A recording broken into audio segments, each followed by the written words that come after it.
Hi,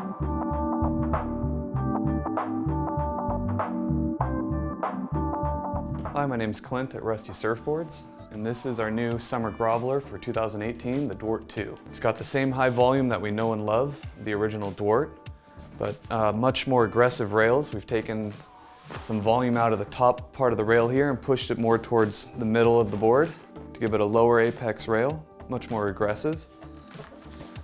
Kept the extra width up front, real low rocker to satisfy all the soft, gutless days we have in summer. A subtle single to a more pronounced double concave through the fins makes the Dwart a little bit more aggressive and quicker rail to rail.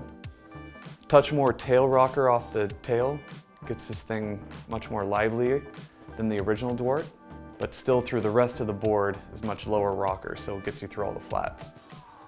We took away the wings and gave it a nice squash tail, increased the surface area, and just a great well-rounded board for really soft, mushy waves up to head high plus. I've seen guys ride this in bigger surf, but you know, there's always a better tool for that job. For here, I suggest keep the Dwart head high or lower. You're gonna be having a blast. This Dwart 2 is made in our torsion spring technology. It's a waterproof foam, closed cell, extruded, that does not take any water. When we were testing this foam, I was taking chunks of raw foam and submerging it in water for a month in a capped cup, and it would not gain a gram of weight. So great board to take on a trip, but the tape we have on the rail is a carbon and Kevlar combination that is great to hold the structure through the middle of the board around the rails, and it rolls up to a flat patch on the deck. This allows the whole board to flex torsionally, so everything that loads up through your bottom turn or any roundhouse gets loaded up to a flexi tail, almost like a gas pedal underneath your back foot. The great thing about the extruded closed cell foam is you do not get any of that weird chattery wind chop stuff you get from an ultralight EPS blank.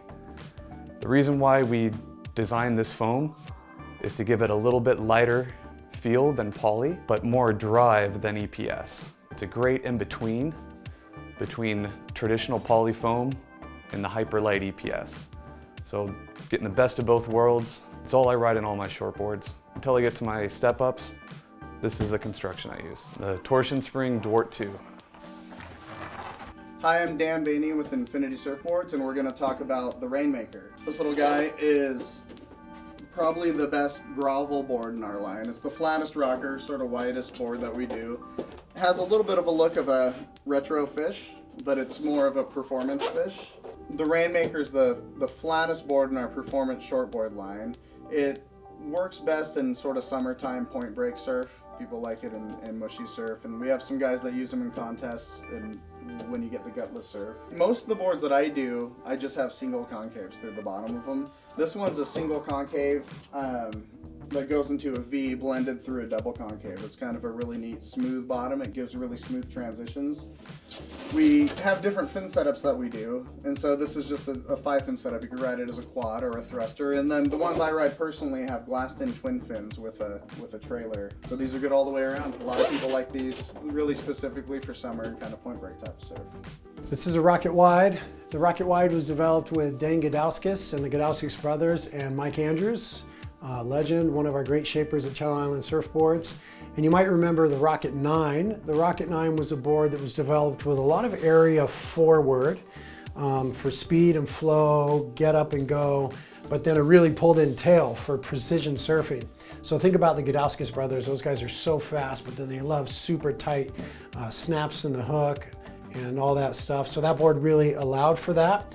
But then there came a time where they wanted to kind of widen things up to get a different feel from it and sort of open up what the board could do. So they widened the tail, hence Rocket Wide. They widened the nose on it, and this is now like just a small wave terror. This is the board that you want when you show up and the waves are kind of weak and you're like, I need an excuse to get out there. The Rocket Wide is your excuse. This board is always going to be fast.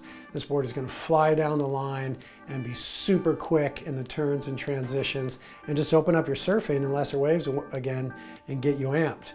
So as I said, it's got a wide curvy outline. You ride this board shorter and wider than your normal shortboard. It's like a step down. It carries like the thickness through the board pretty well, but nowhere is it piggy, but it's just got a great flow out the back and in the front, so there's sort of plenty of beef in it for catching waves and for groveling in small waves. It's got a really beautiful sort of continuous curved rocker, fair amount of entry rocker, but low, long, straight, fast engine right here, single concave with a little bit of double right here, with a little bit of V out the tail. And the board just flies. This one is a spine tech. This is our new technology that we've been working on with the spine down the middle. This is EPS blank with epoxy glass. And this combination just allows for super great flex characteristics. The board really loads up and then springs, so you have stored energy and then released energy. This is an X evolution allowing us to harvest and maximize the benefits of flex on the spine tech, and it goes great with this board. So this is your excuse to get out when the waves are lesser than. It's going to feel great under your arm. It's going to feel even better in the water. This is the UTF, and this is our version of the Fish. This is our #1 selling board last year, which is kind of interesting. Maybe that was having to do with the waves last year, but it's something that fits in everybody's quiver. It's another one of these, like, you could surf this almost every day, 28 out of 30 days in the month, depending on if you live in Southern California, if you live on the East Coast, you know, you could surf this thing almost every day. A little bit more pulled in the nose than maybe some of the stubbier style of Fish, and really focus a lot on foil, like how the board is foiled, foam distribution. There's plenty of paddle power up here, and it's got like a nice little beak nose, and then the tail's nice and kind of refined and foiled. And so it has a really kind of sleek profile for a board that's really foam friendly and that paddles really well and it's super fast, but it's got a little bit more of a refined profile. It's got kind of some modern elements to it too. So there's some flat entry, a little bit of single to double concave, a little bit of V through here. We do a lot of these as twins, do a lot of them as quads. Twins probably the most popular. Obviously, like the glass-ons look really nice. This is our favorite template for this board. It's the True Aim's Tyler Warren mod keel. For me, for reference, I'm 6'2", about 185, and if I ride like a 6'1", 6'2" shortboard, in a Fish I'll ride anything from 5'5" to 5'8". A lot of the boards you see that we do all look different.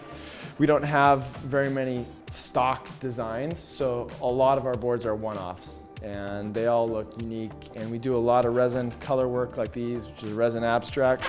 But yeah, that's the fun of a custom board, is you can make it any way you want. Some people will take from things that we've done in the past and kind of like make their own version, or we'll drop something completely new. Or some people will just say, go for it. Like, I don't want pink, or I don't want this, but just feel free to have free reign and go for it. And so we do, that's half the fun, I think, is being able to have the freedom of expression and do whatever you want to do and make it look however you want to make it look.